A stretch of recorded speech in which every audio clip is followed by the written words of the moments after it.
Friends మీకు ఈ video నచ్చితే లైక్ చేయండి, సబ్స్క్రైబ్ చేయండి. రాజు కావ్య దగ్గరికి వచ్చి నువ్వు ఒక హెల్ప్ చేయాలి నాకు అని చెప్పేసి అంటాడు. ఆ మాట విన్న కానీ అక్కడ ఉన్న కావ్య మాత్రం ఏంటి నా కోసం ఏదో చెప్తారు అనుకుంటే మళ్ళీ హెల్ప్ అడుగుతున్నారా అని చెప్పేసి అనుకుంటుంది.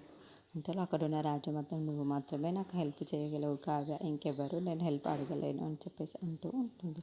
ఆ మాట వినగానే అక్కడున్న కావ్య అయితే ఏం జరిగిందండి, ఎందుకు ఇంత బాధపడుతున్నారు మీరు అని చెప్పేసి అడుగుతూ ఉంటుంది.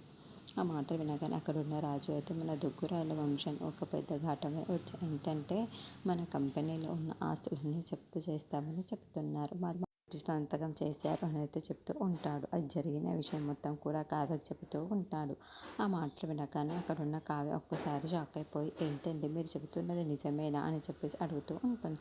అవును కావ్య, ఇప్పుడు ఆస్తుల్లో తగులు కానీ వచ్చాయి అంటే ఇంట్లో మొత్తం అల్లకల్లోలమే అవుతుంది.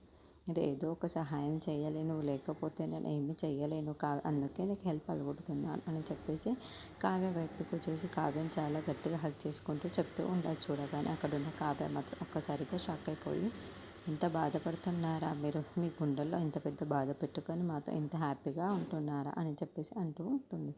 ఇంతలో అక్కడున్న రాజు మాత్రం కావ్య నువ్వే నాకు ఏదో ఒక హెల్ప్ చేయు కావ్య అని చెప్పేసి కావ్యాన్ని పట్టుకొని చాలా బాధపడుతూ ఉంటాడు.